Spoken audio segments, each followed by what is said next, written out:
Brianne, thank you so much for being our guest today at the Fluent English Pro podcast. Thank you for having me, David. I really appreciate being on. Amazing. Okay, you are a key guest today because a lot of people who are looking to learn a new language or to improve their language skills at a foreign or a second or third language, they do it because they're looking to open new professional horizons, or maybe they want to transition careers, or maybe we have multiple scenarios. I want to start my career with a lot of like great options, or I already have a career but I want to shift into a different one, and that's a whole process with everything that it entails.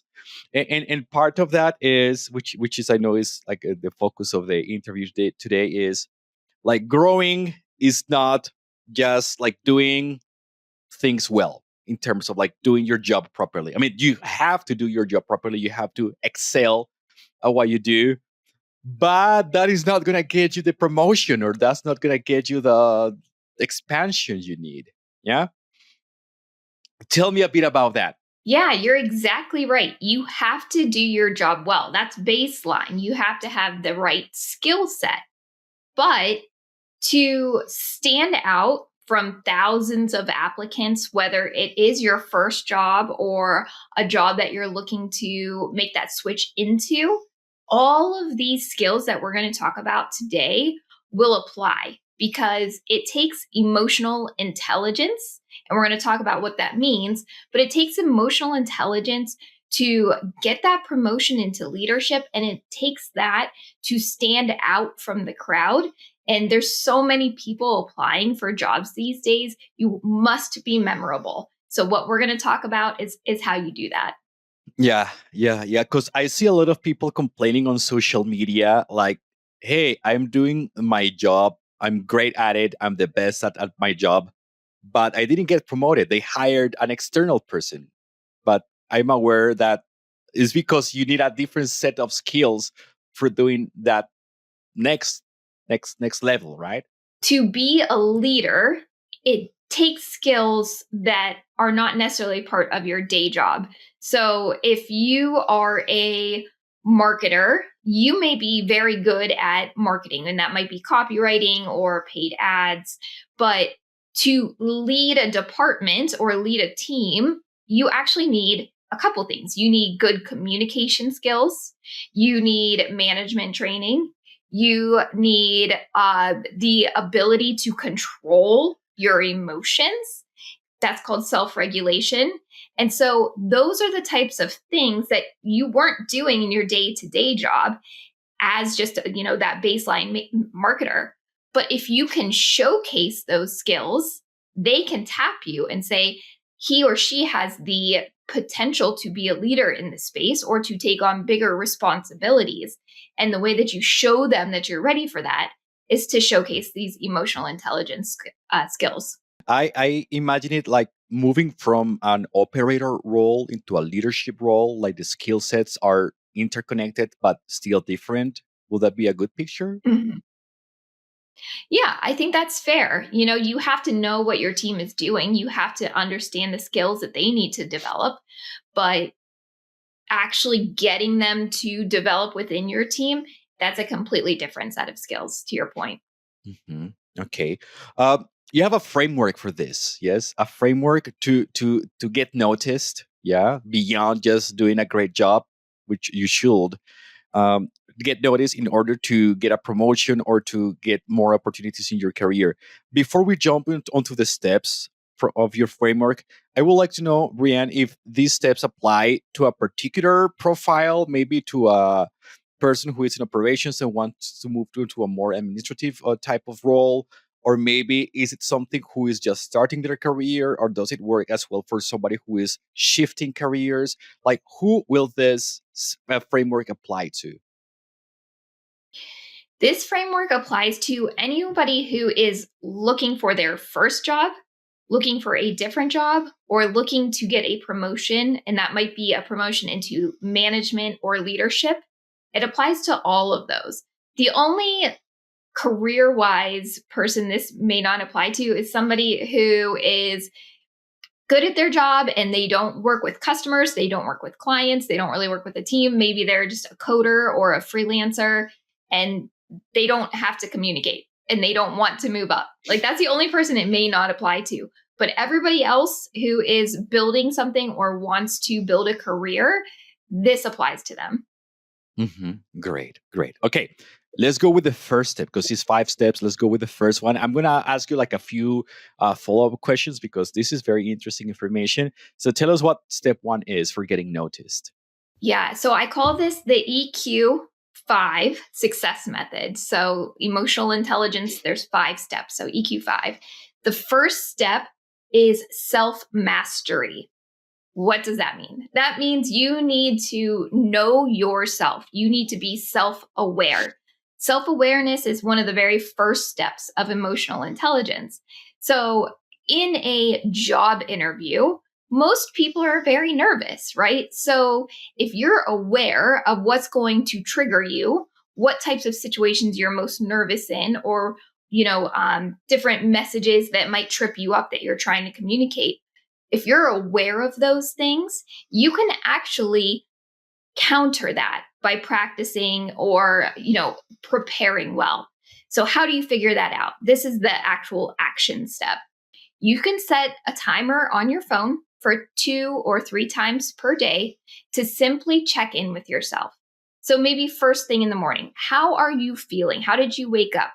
If you are agitated, how can you change that so it doesn't affect the rest of your day?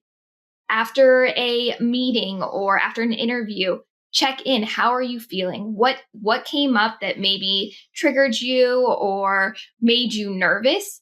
And now you could start to collect that information over a 2-week period and better understand yourself. So literally in the first step, all we're doing is collecting information so you can start to be self-aware, start to understand yourself better. Okay, I have a few questions around that. I'm taking a lot of notes here, Brianne. This sounds great. So will this be like kind Okay. of like of a mindfulness exercise, kind of like a meditative type of thing? Yeah, it's mindfulness is a good one. Is being present with yourself and understanding your emotions. That's really what it boils down to. So it doesn't need to be a meditative state. You just need to bring awareness to the feelings that you're having and why. And should we write it down? Should we like type it on a computer, or should I just keep it in mind? How should we keep track of all these emotions? Because it's a 2 week period. Write it down in whichever way you're most comfortable with. Journaling is really good because you're literally putting that pen to paper, which helps your mind. But in this day and age, most people are comfortable just typing it out, and that's fine too. But either one of those, you want to keep track of it in some journalistic way. Okay, I am really bad at diarying because sometimes I don't know what to write. So I'm sure like some of the listeners are going to have this struggle.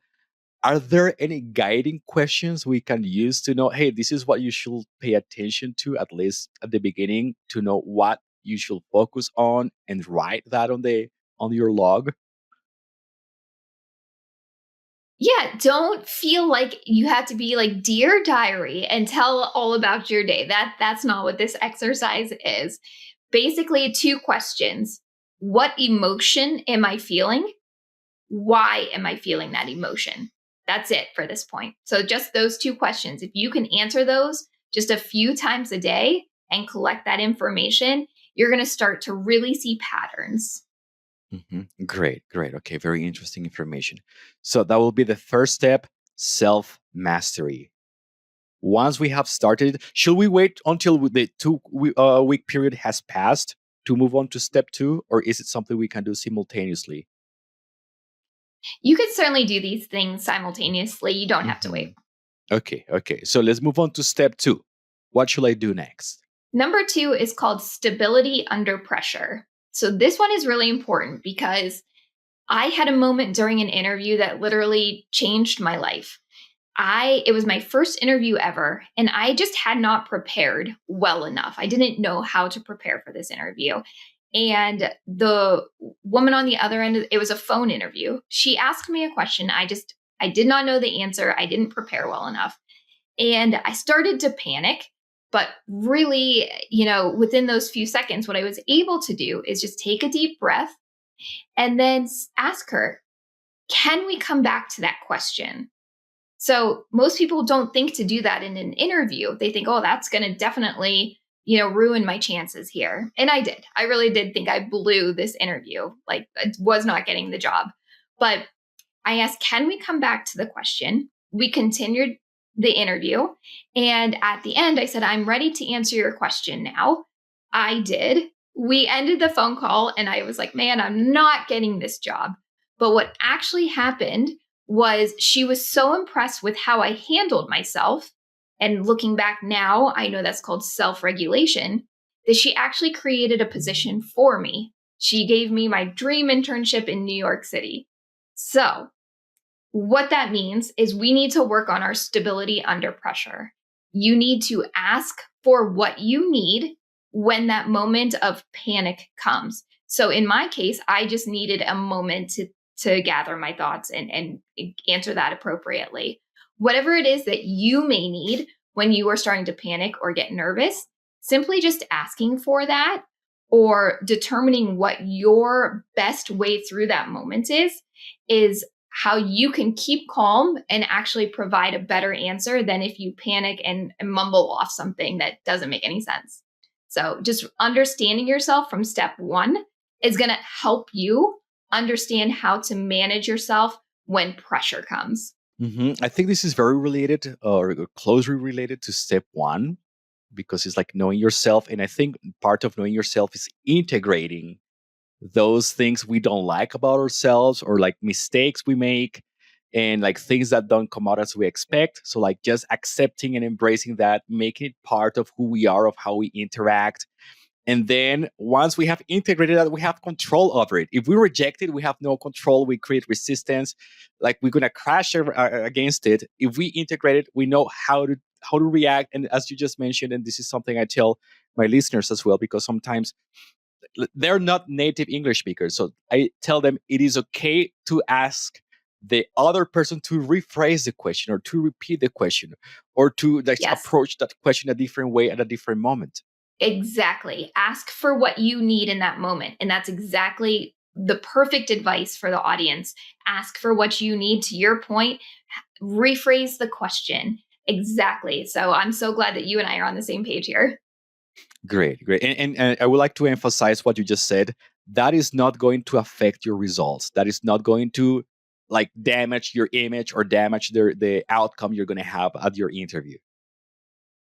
It should not. No, if you have confidence in being able to ask, it's going to keep that interview going very smoothly. So, if you're too shy to ask for that and now you're uncomfortable within, what's going on, that's going to affect it way worse than if you simply ask for what you need and keep going. Hey there, if you're enjoying the podcast, imagine how much more progress you could make with consistent, specialized support every week.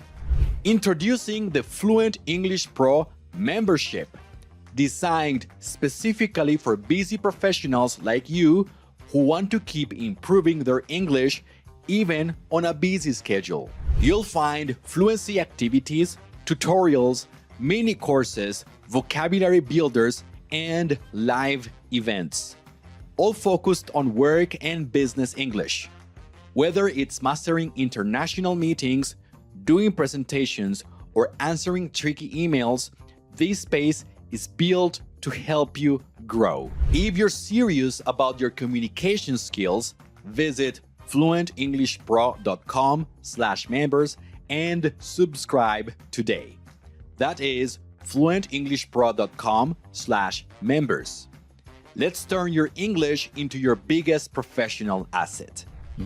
Great, great. All right, so we have gone through self mastery, then stability under pressure. Those are steps 1 and 2. What will be the next step, Brianne, in that process? The next step is social intelligence. So, this is really about noticing who holds influence around you. So, if you are working a role in your job and you're looking for a promotion, or you can even do some research if this is in an interview situation, but noticing who holds influence and how do they do it? Or who is actually heard when they speak? Whose ideas are being put into motion? This is the kind of really good information that you can use. So this isn't necessarily like an on the spot thing. This is more looking around during a couple weeks, during, while you're working, while you're in meetings, especially, and seeing how people are reacting to one another. Who holds respect? Who does your boss respect? When you find that kind of information, it helps you understand what priorities are appreciated. So, this person is well respected. Their ideas are often taken and put into action. What is it about that person? How can I emulate that? So that's what it is noticing the people in the room who hold that social clout and seeing how you can emulate it. Okay, I have a tricky question here, Brianne, because like something I recommended to my daughter, like she's in university now, and I told her, this is for the particular case of universities. Every company or every industry has like different people who influence other people. But I told her, you gotta become friends with the assistants and the secretaries. You don't like, you can't imagine how much of a gatekeeper they can become. Like if you need a solution and answer, a certificate, like if you go or reach out to the dean or like to somebody else, they'll get it done for you. So like maybe part of that social intelligence is like knowing how to interact with people. But the tricky part of it is, how do we make it not a transactional relationship? Like, how do we keep it human? Because I think the important thing here is not do things just because we want to get something out of it, but because we want to build a community, we want to build that connection, and we want to reciprocate it. Yeah, it's not just what I get from you, but also how can I help you as well, and what can how can I serve you? Yes. I mean, being a good human, right? So, adding value to your relationships, not just taking value, being an active listener, of course, being kind to anybody, regardless of their title or their position. Absolutely. I 100% agree with you there. Treat every human with respect and kindness for sure. And everybody can teach you something. Everybody has value. So you can, to your point, make friends with those assistants. You're going to get value there, but you should also provide value back to them. See how, what challenges they have and what you can help with. That's going to help even further when you reciprocate. Mhm. Do you have any basic tips for us to either be able to emulate those people who have influence, or to approach like a first contact with a person that I want to create a connection with? Something that I just did a deep dive into was informational interviews. And so, if you've identified somebody who is getting a lot of their ideas across the finish line or is highly respected in your corporation, you can reach out to them just asking for a conversation. And you can let them know that you've been kind of watching and you're really inspired by their journey. And would you just mind talking to me for 15 minutes? Now, here's the thing. You have to again prepare well for that conversation. You shouldn't go in and ask questions that you can find the answer to online, but you should ask them very thoughtful questions like, what surprised you when you first got into this role? Or what skill set didn't you have that you've built over time? And then the second part of that is to follow up. And this goes right back to your point of adding value. Follow up. If they take time to speak with you, follow up and let them know how their advice impacted you. Or maybe send them a book recommendation or an article, or even send them the book if you have the capabilities or the money to do that. Send them a book that, they made you think of that you would recommend to them. Provide that value back to them. So if they're willing to take time out of their time, make sure you're providing value back. But that informational interview or conversation is going to give you so much knowledge, so many different points of view that you can add to your own experience. And collecting that is going to be well worth it in your career. I think what you're talking about, it makes me think of the concept of active listening. Is like you Yes. have to listen to, not to get something out of it, but listen to understand. That should be your first key. Yes. Yes, if you are just listening so that you can answer back to them, you're not really learning anything. If you are really thinking about what they're trying to tell and then having a true humanistic conversation, you guys can both be better for that. Great. All right. So recapping, we have self mastery, stability under pressure, social intelligence. That will be step 3, and then let's move on to step 4, which will be Strategic communication. mm, This is very important in things like interviews or sales meetings or client meetings where you can really showcase how you have emotional intelligence or you are building that emotional intelligence. So let's talk about an interview for example.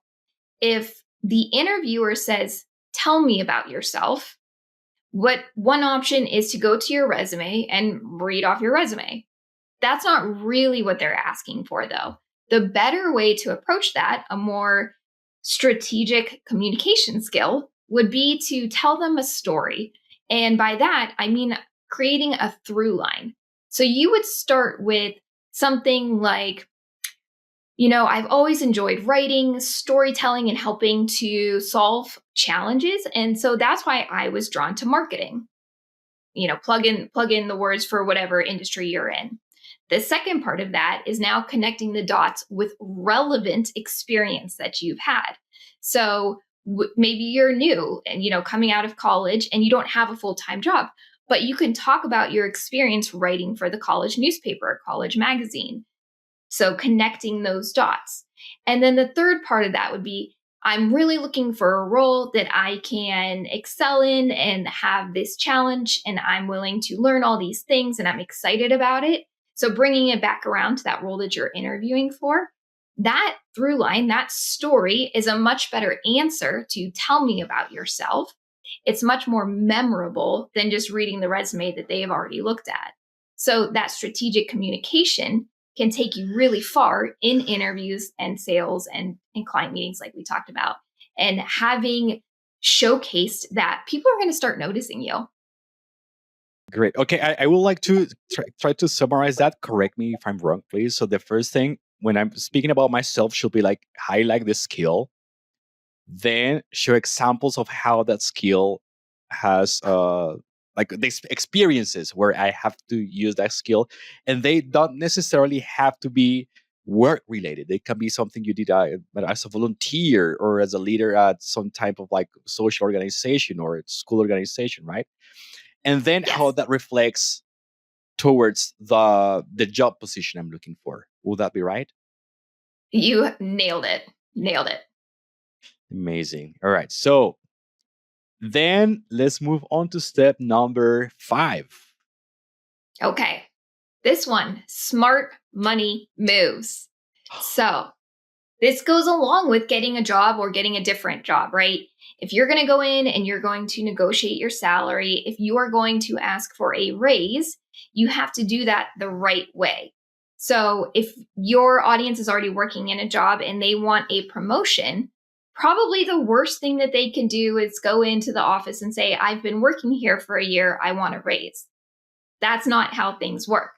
What you need to be doing is showing that you've already started to do the work of that next role or you're learning that next role ahead of time. So if you start putting in that work and then 3 or 6 months goes by, you're working your butt off, you're learning things that are outside of your quote unquote lane, you are learning things that are outside your job description, is probably a better way to say that. That's going to show that you are curious and willing to learn and you have this really good energy about you. You can take, a diary of sorts or a log of those things that you've been doing into your boss's office and say, "I've been doing X, I've been learning Y, and I'm showing Z. And I think given that, I deserve this promotion or this raise." And that is going to come off so much better than that first, scenario. "I've been here for a year. Where's my raise?" So smart money moves is the fifth step. Okay, I have a particular perspective on this, which is I think mindset is a key to that because we often see on social media two sides of it. Yeah, you have to be proactive. You have to go the extra mile. That's one side of it, and the other side of it is like they pay you to do this, so don't do anything beyond that. Just limit yourself because the company is gonna let you go one day, and like they're not gonna reward you for the extra thing you did. I think well my perspective there is like you're not doing it for the company, you're doing it to build your own skill set, and you're using the company as a lab for that. What will your take be around that mindset part, like going the extra mile, not going the extra mile?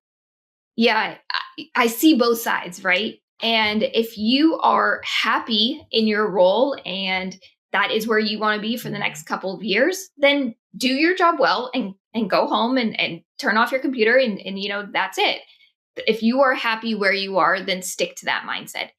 If you want to grow into a promotion, get into leadership, or if you are looking to use this as a springboard to get into a different company, different industry, I like how you said that, use it as a lab to start learning, to start doing things you didn't have the opportunity to do originally.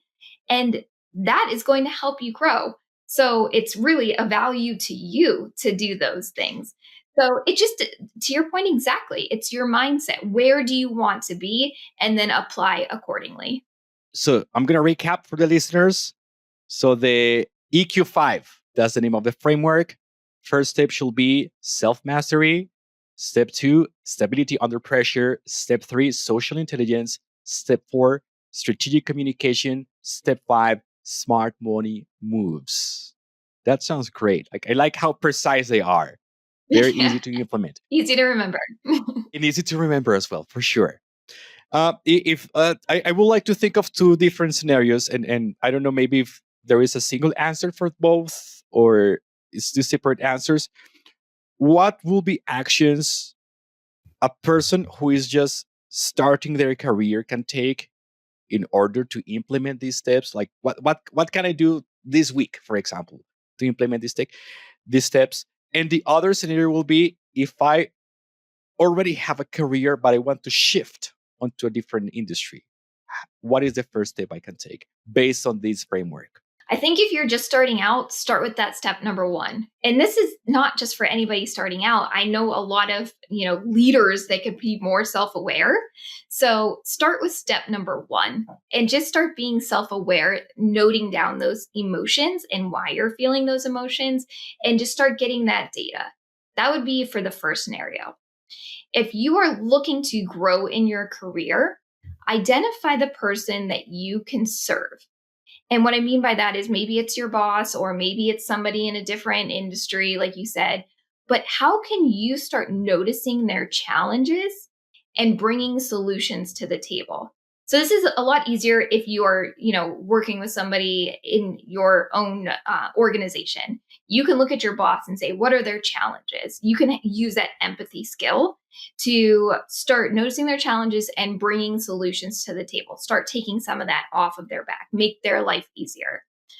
If you are trying to change industries, this may take a little bit more work. You may need to start with that informational interview that we talked about, learn their challenges, and then see if you can very light touch start applying some value to their life as well. So it's about relationship driving on at that point. You want to see how you can start adding value to the people who can actually help you along the way. Great, great.